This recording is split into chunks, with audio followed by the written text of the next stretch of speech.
గురుభ్యో నమ. శ్రీ మహాగణాధిపతి నమ. శ్రీ సరస్వతి నమ. భక్తులారా, వ్యాస మహర్షి రచించిన మహాభారత ఇతిహాసం యథాతథంగా చెప్పుకున్నాం. ఇందులో భాగంగా నేటి వరకు మనం ఆదిసభారణ్య, విరాట, ఉద్యోగ, భీష్మ, ద్రోణ, కర్ణ, శల్య, సౌత్తిక స్త్రీ పర్వాలని 11 పర్వాలు చెప్పుకున్నాం. 18లో 12వదైన శాంతి పర్వంలో కూడా మనం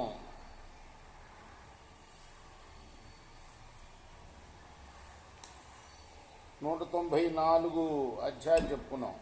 ఈ రోజున 195వ అధ్యాయాన్ని ప్రారంభం చేద్దాం. ప్రారంభించే ముందు వ్యాస భగవాను ప్రార్థన చేసుకున్నాం. వ్యాసాయ విష్ణు రూపాయ వ్యాసరూపాయ విష్ణవే నమో వై బ్రహ్మనిధయే వాసిష్ఠాయ నమో నమః. నారాయణం నమస్కృత్య నరం చైవ నరోత్తమం దేవీం సరస్వతిం వ్యాసం తతో జయముదీరయేత్. అంజనానందనం వీరం జానకీ శోకనాశనం కపీసమక్షాంతారాం వందే లంకా భయంకరం.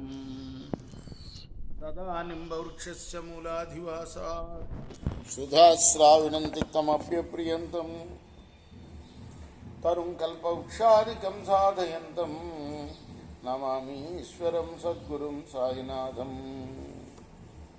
సమర్థగురు సాయినాథ్ మహారాజ్ की जय. భీష్మ ఉవాచ హంత వక్ష్యామి తే పార్థ ధ్యానయోగం చతుర్విధం యజ్ఞాత్వా శాశ్వతీం సిద్ధిం గచ్చంతి హమర్చయ. భీష్ముల వారు చెప్తున్నారు, ఓ పార్థ అంటే పృథాపుత్ర, కుంతి అసలు పేరు పృథ. కుంతి భోజుడికి దత్తత వెళ్ళింది కాబట్టి కుంతి అని పేరు వచ్చింది. కాబట్టి ఇక్కడ పార్థాన్ని సంబోధిస్తున్నాడు ధర్మరాజు. పార్థుడంటే ఒక అర్జునుడు అని అనుకుంటానికి వీలేదు. వృధపుత్రులు అందరూ కూడా పార్థులే. హంతవక్షామి తే పార్థ జ్ఞానయోగం చతుర్విధం జ్ఞాత్వా శాశ్వతీం సిద్ధిం గచ్చంతి మహర్షయ. పార్థ, నీకిక 4 విధాలైన జ్ఞానయోగాన్ని గురించి కూడా వివరిస్తాను. దాన్ని గ్రహించే మహర్షులు సిద్ధిని పొందారయ్యా. యథా స్వనుష్ఠితం ధ్యానం తథా కుర్వంతి యోగినః మహర్షయో జ్ఞానతృప్తా నిర్వాణగత మానస. మోక్షంపై మనస్సును పెట్టి జ్ఞానతృప్తులై యోగులైన మహర్షులు ధ్యానాన్ని చక్కగా అనుష్ఠించడానికి అనువైన మార్గాల్ని అవలంబించారు. నావర్తంతే పునః పార్థ ముక్త సంసార దోష జన్మదోష పరీక్షీణ స్వభావే పరివర్తిత. సాంసారిక దోషాల నుండి విముక్తులై జనన దోషరహితులై పరమాత్మ స్వరూపాన నిలిచిన మహర్షులు పునర్జన్మని పొందరు.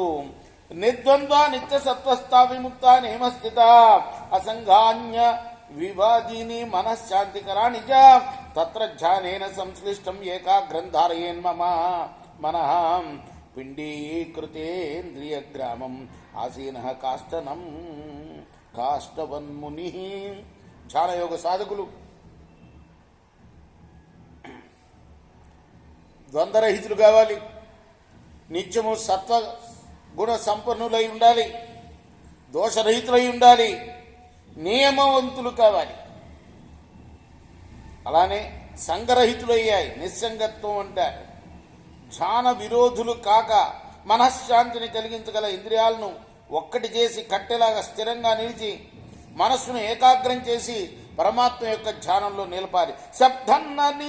సప్తన్న విందే శ్రోత్రేణ స్పర్శం త్వచాన వేదయత్ రూపన్న చక్షుషా విద్యా జిహ్వయా నరసాంస్తథా ఘ్రేయాన్యపి చ సర్వాణి జిహ్యాధ్యానేన యోగవిత్ పంచవర్గ ప్రమాధీని నేచ్ఛైతాని వీర్యవాన్.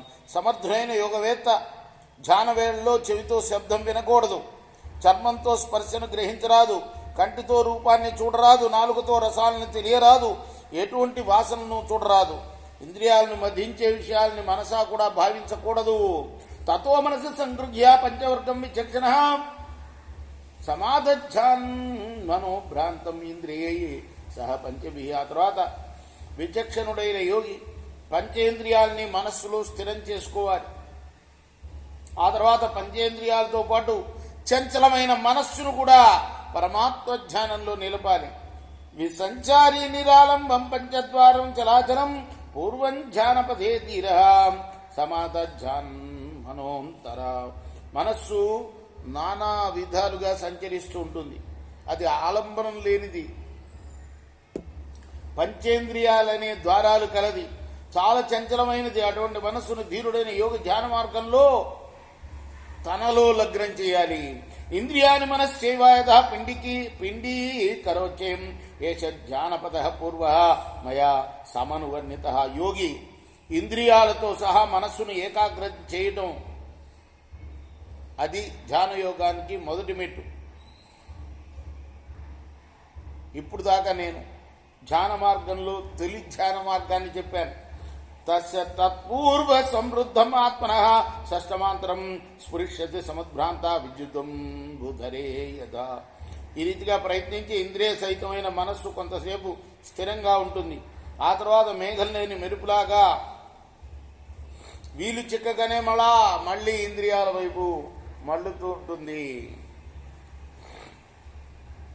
జలబిందుర్యథాలోల పర్ణస్థ సర్వతశ్చల ఏమేవాస్య చిత్తంచ భవతి ధ్యానవర్త్మని.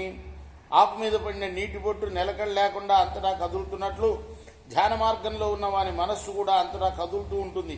సమాహితం క్షణం కించిత్ ధ్యానవర్త్మని తిష్టతి పునర్వాయు పదం భ్రాంతం మనోభవతి వాయుపత్. ఏకాగ్రమైన తర్వాత క్షణకాలం ధ్యాన మార్గంలో నిలకడగా నిలుస్తుంది. ఆ తర్వాత మరలా నాడీ మార్గంలో ప్రవేశించి భ్రాంతిపడి గాలిలాగా చెలుస్తూ ఉంటుంది. అనిర్వేదో గత క్లేశ గతేంద్రియ అమత్సరి సమాధాత్ పునశ్చేత ధ్యానేన ధ్యాన యోగవిత్.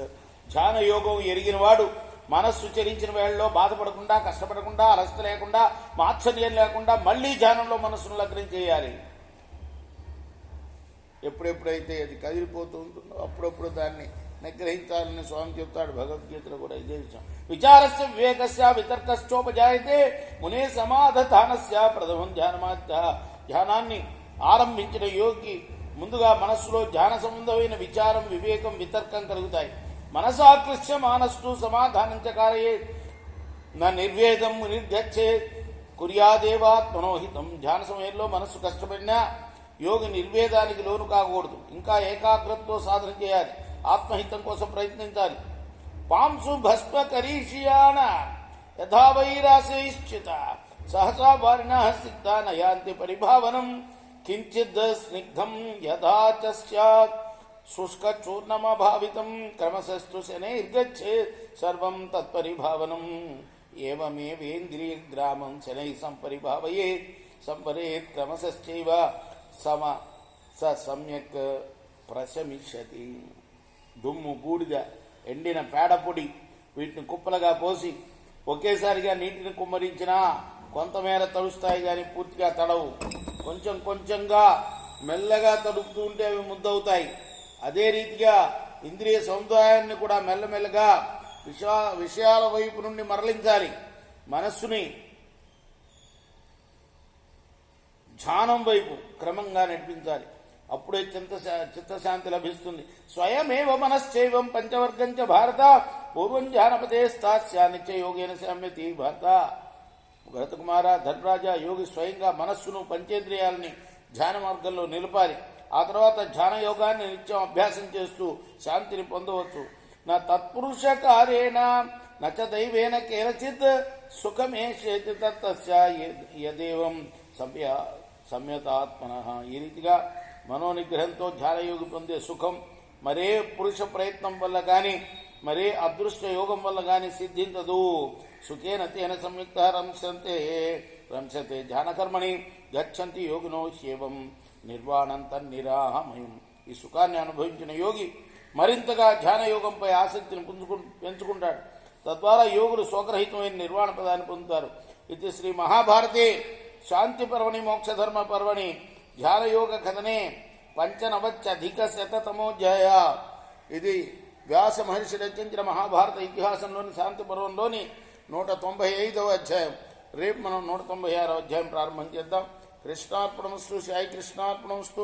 స్వస్తి ప్రజాభ్య పరిపాలయంతాం న్యాయేన మార్గైర్మహిమీశ గో బ్రాహ్మణేభ్య శుభమస్తు నిత్యం. లోకాః సమస్తాః సుఖినో భవంతు. కృష్ణార్పణమస్తు. సాయి కృష్ణార్పణమస్తు.